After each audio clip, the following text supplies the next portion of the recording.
As South African government prepares to present its budget tomorrow, Pravin Gordhan, the country's finance minister, is expected to deliver on the task of rebalancing revenues and spending, and also restore the credibility of one of the most traded emerging markets. Analysts say the budget will arguably be the most intensely watched of South Africa's democratic era, as investors seek to gauge the trajectory the country is taking as an economic crisis grips.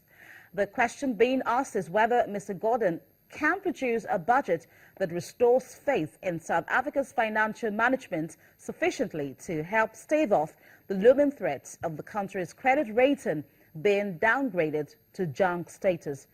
We will sure keep our eyes on that and, of course, track the developments for you. And the World Economics Headline Sales Managers Index for Africa fell from 58.7 in January to 57.8 in February. This, according to the report, marks the fifth consecutive month of declines and the lowest level since March 2015. However, the report says the rate of economic growth remains strong. And let's talk more about this with the chief economist at the World Economics in London, Brian Stoggers. Thank you, Brian, for coming on the program. Welcome. Welcome. How are you? Very well, thank you. Now, tell me about your SMI. What does this index seek to achieve? Well, the SMI is based upon a survey of sales managers, unlike the PMI, which is based on purchase managers. So the SMI is a probably more accurate view of what's actually happening because of sales being made. And we find it's very much closer related to, eventually, to GDP figures. So that's the main idea. It's a survey in each country of Africa, and they're aggregated to an overall African index. And then we can break it down to some of the larger countries and some of the smaller as well. So the actual fall is anything over 50 shows growth. 57 has shown fairly strong growth. But the fear is, of course, this has been declining for a good few months. And declines can actually are indicating the trend that growth is slowing. Okay. What actually led to the decline that we recorded? Well, some countries are worse than others. The decline in Algeria is fairly strong. And then, of course, the headline index is an aggregation of confidence, sales, prices, and employment. And the big worrying thing is staffing or employment is coming down quite rapidly. And of course, in Africa, that's a worry given the young population need jobs. Okay, now let's look at some of your findings. Your report shows that economic activities in the region slowed again, and it's at its lowest level.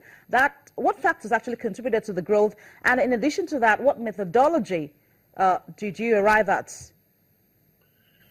Well, we'll say we do a survey every month of a large number of sales managers in each African country, well, the major ones, and we ask them how our conditions compare to the previous month, and that's aggregated together into what's known as a diffusion index.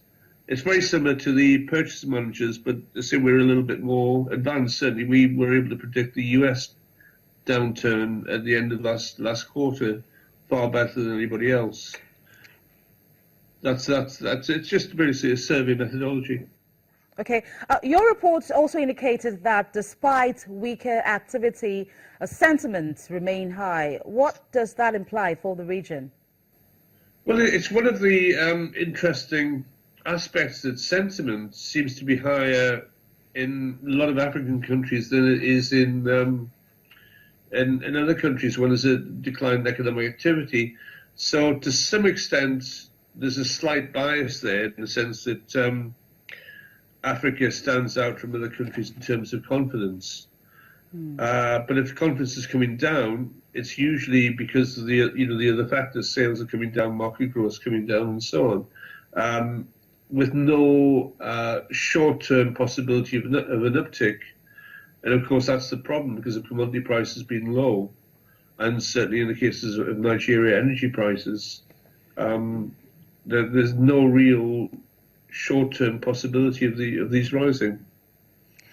Let's talk about Nigeria a little bit. The SMI signaled stable rate of economic growth. What informed this reading, considering the current economic challenges in the country? Well, there will be a slight bias towards the non-oil economy, and of course, whereas the oil economy is facing serious troubles in Nigeria, the non-oil economy benefits from cheaper energy. Although, of course, as you know, in Nigeria, there are certain problems that doesn't necessarily get through. One slight worry, of course, is that the Naira should be depreciating more to help exporters, and it's not.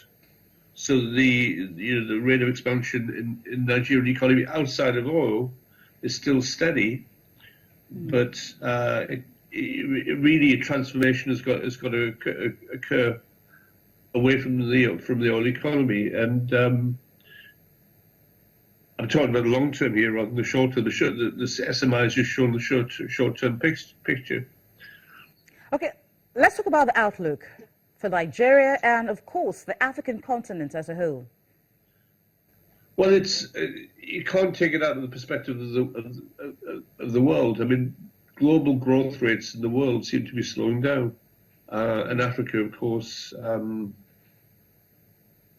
will catch a cold if there's already caught many colds because of China, but if the slowdown continues in America, then the outlook isn't particularly positive. All right, thank you so much, Brian, for your time with us on the program today. A pleasure. Brian is the chief economist at the World Economics in London.